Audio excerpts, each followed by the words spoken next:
Here's a mildly interesting and totally not indicative of the following review, no really I mean it, fact. Limiting the sample size to films released internationally in theaters, there has not been a single film adaptation of a video game that has been met with mostly positive reception. There's a multitude of reasons for this, far too many for me to comfortably elaborate upon in a reasonable amount of time. Will the Angry Birds movie be the one that finally breaks the trend and successfully transports the world of video games to the medium of film on a global scale? Well, obviously not, because it's sitting pretty at a 43% Rotten Tomatoes score as we speak, which, despite being better than most, is not by any stretch of the word good. So let's strap on the sanitary gloves and dive right in, shall we? As you could probably tell from the title, the Angry Birds movie is the feature-length film adaptation of the popular mobile game Cut the Rope. You might think that any pretense of story derived from a game where the entire control scheme could be described in less physical space than the actual motions required to execute it would be a bit insubstantial to say the least. And you'd be right. The movie's plot is about as flimsy as the pig buildings from the fucking game. Pigs steal eggs, birds get eggs back. Not exactly a James Joyce novel, but good enough for a time waster like Angry Birds. However, this isn't an app you can pick up and fuck with for 10 minutes while you're waiting for something exponentially more important to happen. This is a 90-minute movie, in which you are typically expected to remain relatively still and give your undivided attention. In other words, since the actual plot of the movie could fit on a piece of fortune cookie paper, the first half is spent partaking in the ancient ritual we in the critical community like to call dicking around. And as much as I'd love to say I enjoyed listening to a minute and a half of Josh Gad and Danny McBride making retarded noises with their mouth, or watching Jason Sudeikis' character spend 5 fucking minutes beating up a cardboard cutout, or watching Peter Dinklage's character urinate in a pool for 45 unbroken agonizing seconds, but the vast majority of the runtime, and consequently the majority of my attention, was devoted to the movie making its 2 jokes. The fact that, despite having wings, the Angry Birds cannot fly, and sarcasm. Now if you're thinking, James, sarcasm is basically just a series of vocal inflections, how can it have any inherent humor value? Then you would again be right.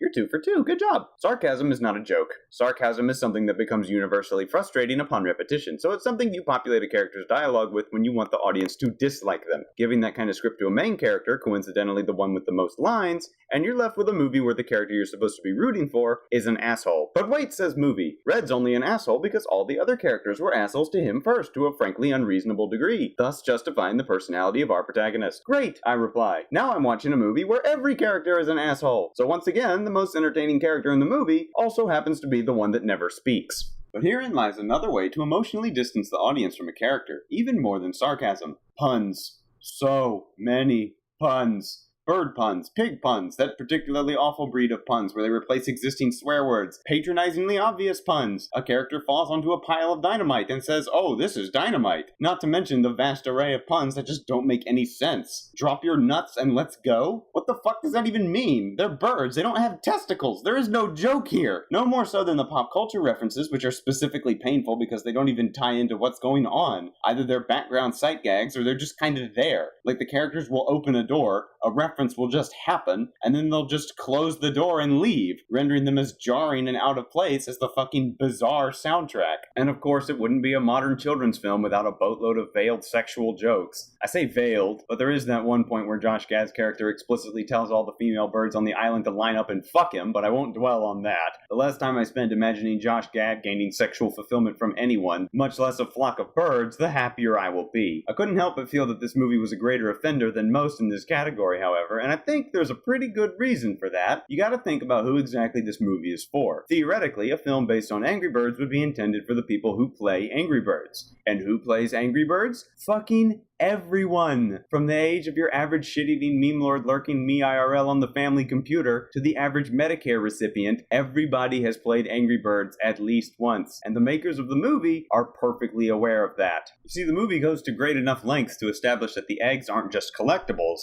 they're the birds' unborn children, which is proper enough motivation for the main characters, and would provide a heartwarming scene for parents in the audience with the kids subconsciously coming into the realization at a later date, or at least it could have, had this not also been a movie where Josh Gad shits on a police officer, a scene featuring a training montage set to Rick Astley's Never Gonna Give You Up, and a frankly distressing amount of implied intercourse. I do recall laughing earnestly at least 2 or 3 times at some of the few instances of visual, non-scatological humor, but the movie is so thoroughly uninteresting in all the other respects, and at the same time, moves at such a breakneck pace that I can't remember what I fucking liked about it. My only saving throw I can give the Angry Birds movie is that it's at least pretty well animated. The construction of the climax looks good, and it seems like they stole the water effects from The Good Dinosaur, which also happened to be the only compliment I could give that movie as well. And at only 97 minutes, it isn't any longer than it needs to be. To be honest, the projector could have shorted out and cut straight to the end credits after 15 minutes, and it still would have been as long as it needed to be, because this movie doesn't need to exist. Angry Birds as an intellectual property came out in 2009, and there's been a new addition to the series every year since. There's no nostalgia or repressed memories of these games that a movie like this could pander to, because there hasn't been any time for those feelings to develop. It's above all else a pointless movie. Just another bad video game adaptation to add to the pile. At least it was better than Ratchet and Clank, though, the cinematic equivalent of gouging your eyes out with triggers on a DualShock controller. Oh well, I guess we'll just have to wait and see how Warcraft turns out.